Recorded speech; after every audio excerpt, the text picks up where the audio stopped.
드디어 꼬리가 밟혔다. 요 부분은 좀 짚어주셔야 될 것 같습니다. 그러니까 이제 삼부토건 주가 조작이라는 것이 굉장히 이제 그럴 듯한 얘기고 너무 이제 타이밍과 아다리가 탁탁 맞아 떨어지잖아요. 그렇습니다. 그래서 이제 모든 사람들이 의심을 했던 건데 사실은 이제 특검 수사가 처음 들어갈 때 저는 걱정을 좀 했어요. 왜냐하면 연결고리가 없었어요. 찾기가 어렵지. 연결고리라고 유일하게 하나 있는 게 그 멋진 해병 방에 있는 멋쟁이병. 산부 체크하고라는 이종우 씨의 그 네. 말 한마디 네. 이거밖에 없었거든요. 근데 이번에 이제 특검이 이번이 아니라 이제 2주 전인가요? 2주 전에 웰바이오텍의 양남희 회장을 이제 체포를 해서 구속영장을 쳤지만 이건 기각됐죠. 네. 네. 그 상황인데 이 양남희라는 이름을 들은 순간 제가 예전에 이제 제가 그 이모 씨 아까 그 이모 씨 그 세강자? 이준수 씨 그래. 이준수야. 요때는 이준수라고 해야 돼. 요 부분은. 예, 이분의 전과 같은 것들 제가 과거에 막 조사를 했을 때 이 사람 이름이 나왔었거든요. 이준수가. 양남이. 이준수와 양남이랑. 양남이가 함께한 작전들이 나왔었거든요. 그렇지. 와. 그래서 양남이의 이름을 탁 얘기를 들은 순간 이거 뭐야라고 이준수. 예. 딱 소환되지. 예. 와. 그러니까 그래서 제가 찾아보니까 웰바이오텍이라는 회사도 삼부토건에 가려져 있지만 삼부토건하고 똑같이 세트예요. 주가가 올라간 회사예요. 이 세트입니다. 네. 똑같이. 네네. 웰바이오텍도 그 문제의 그 간담회에 참가를 했고 주가도 똑같이 올라갔고 그런데 이 웰바이오텍 양남희 회장이 아까 그 이준수 씨랑 과거에 언제냐면 아까 2012년이라 그랬죠.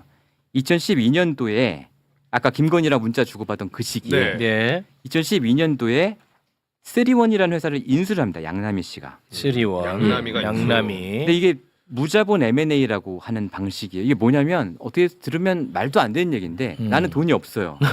근데 코스닥 회사를 내가 하나 인수를 하고 싶어. 돈 없이. 네. 그러면은 뭐 저축은행 당시 이제 저축은행에서도 이런 대출 많이 해줬거든요. 저축은행 돈도 땡기고 사채도 땡겨요. 그래서 내 돈 한 푼 없이 이 회사를 인수를 합니다. 풀 대출로요? 네, 풀 대출로. 그 다음에 어떻게 하냐면 갚아야 되잖아요. 이제 네. 이게 도래하잖아요. 갚을 시점이.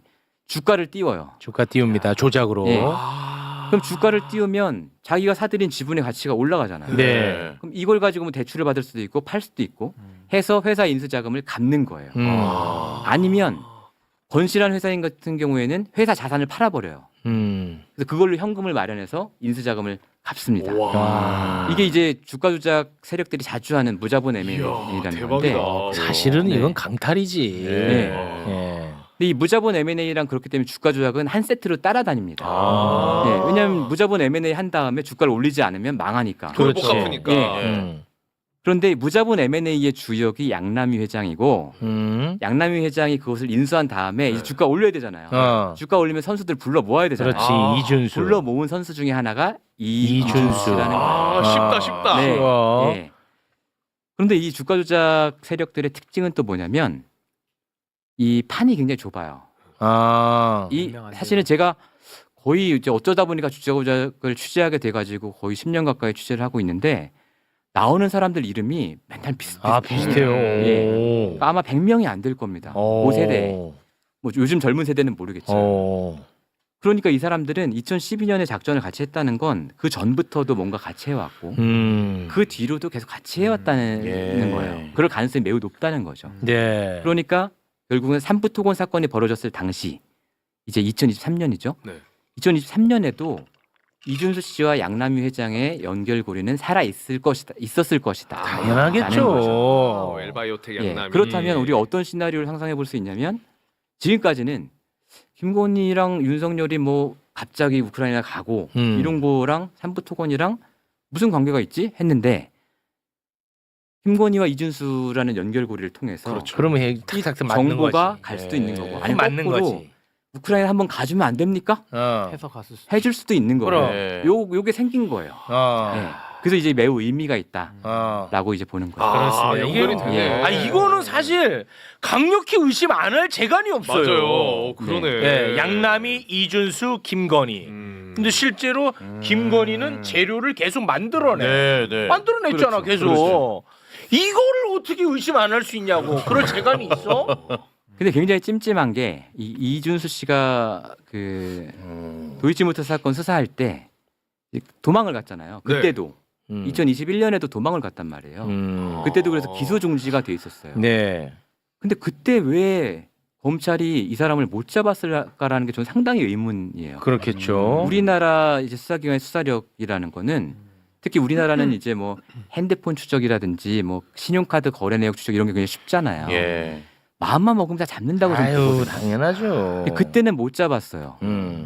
근데 윤석열 정부 들어서고 나서 재판 때 이 사람이 제 발로 걸어 나왔어요. 아, 제발로 왔어요. 재판에.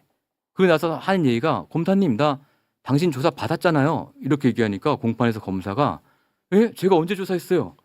오. 이래요. 오. 아니 그때 9시간 조사했잖아요. 그러니까 검사가 아이 그건 조사가 아니라 면담이죠. 오. 이렇게 얘기했단 말이에요. 이야, 이거 재밌는 포인트네. 그러니까 과연 그 2021년도에 수사팀이 이 사람을 못 잡은 거냐, 안 잡은 거냐. 재밌네. 특검은 지금 이 사람 도망갔잖아. 2층에서 뛰어내서 도망갔잖아요.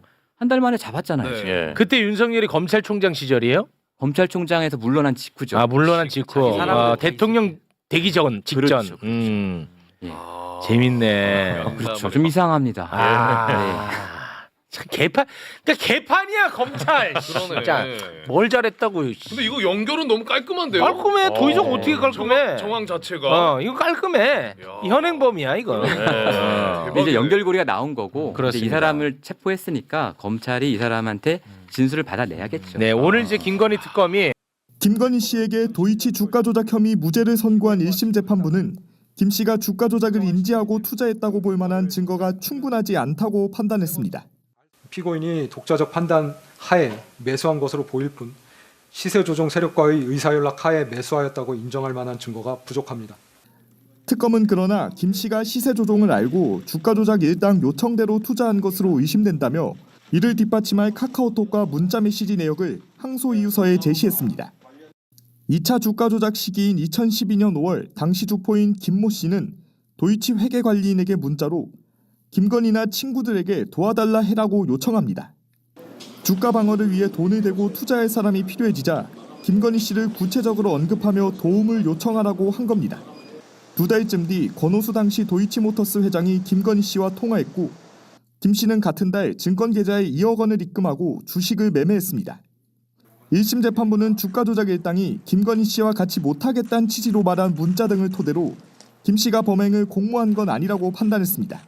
하지만 특검은 주가 조작 일당이 1차 주가 조작 때 투자했던 김 씨를 다시 찾았고 실제 김 씨가 추가로 투자에 나섰다고 반박했습니다.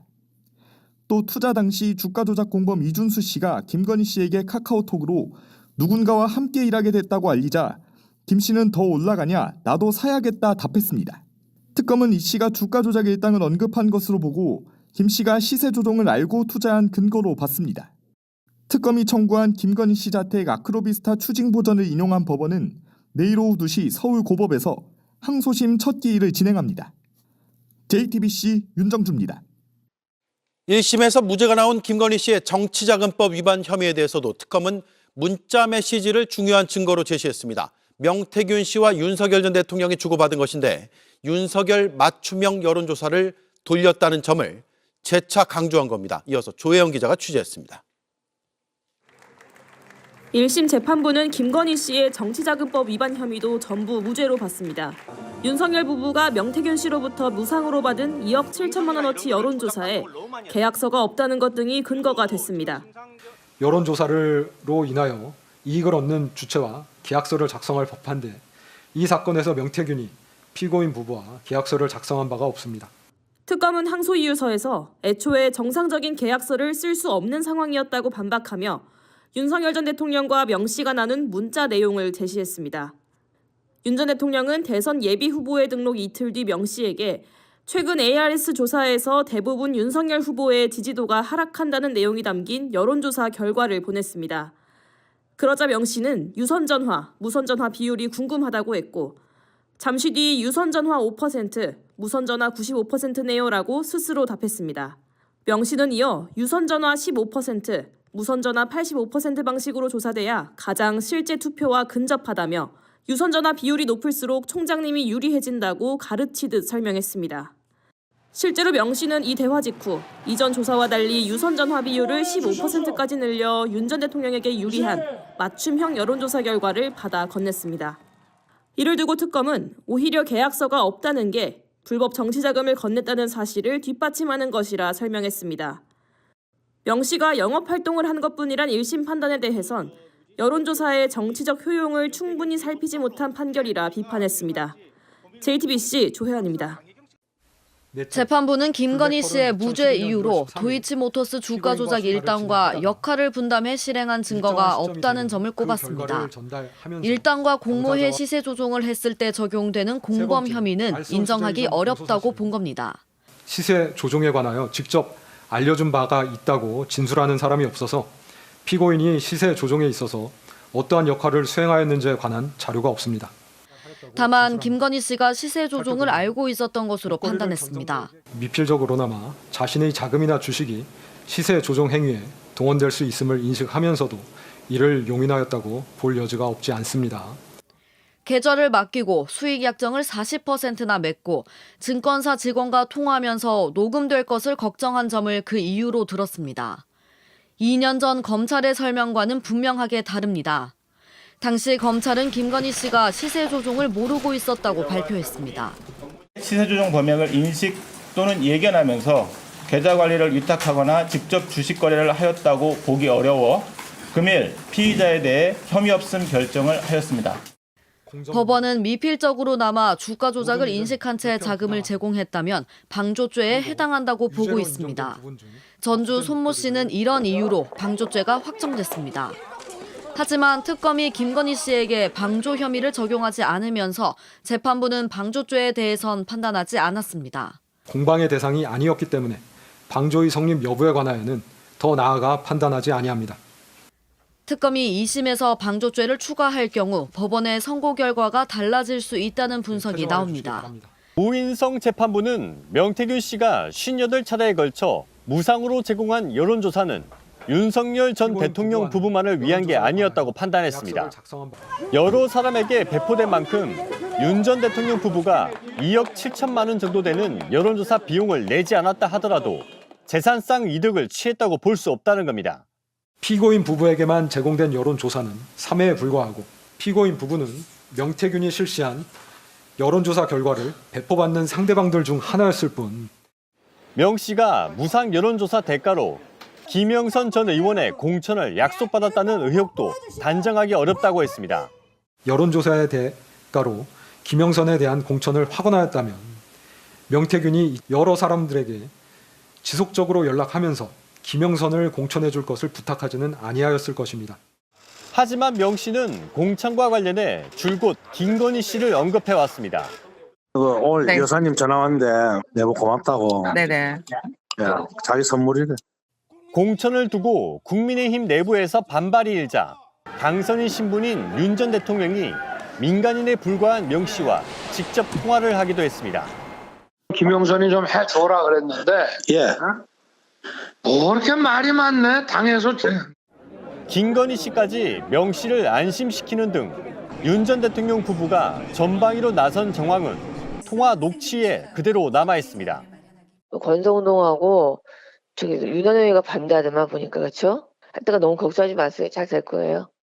주가 조작에 이용된 금액을 몰수하는 조항이 있잖아요. 네네. 근데 그게 명확하지 않아가지고 지금 법원에서 판결을 잘 안 하는 모양이던데, 그것도 그런 경우에는 원금 투자금, 그 주가 조작에 동원된 금액도 지금 몰수하게 돼 있잖아요.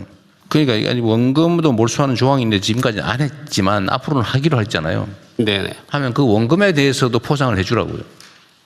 네네, 알겠습니다. 네, 그래서 그 권장하는 측면에서 주가 조작에 대해서는 투자 원금도 몰수할 수 있고 몰수하는 경우에는 그 몰수된 금액의 일정 부분도 포상금으로 주는 걸로, 부당 이득액이 몇 %만 하지 말고요. 솔직히 이번 내용을 보면 좀 의문이 남는 것 같은데요. 카톡 정황이나 돈이 오간 이야기를 보면 정말 몰랐다고 볼 수 있는 건지 궁금해지기도 합니다. 여기에 여론조사 문자 이야기까지 나오면서 사건이 점점 더 커지는 분위기인데요. 앞으로 특검 수사에서 어떤 사실들이 더 밝혀질지 계속 지켜봐야 할 것 같습니다. 그리고 이재명 대통령이 주가 조작을 뿌리 뽑기 위해 주가 조작 신고 포상금 확대와 별도 기금 조성까지 주가 조작 세력에 선전포고를 했는데 여러분 생각은 어떠신가요? 댓글로 여러분 의견 남겨주시고 영상이 도움됐다면 좋아요도 한번 부탁드립니다.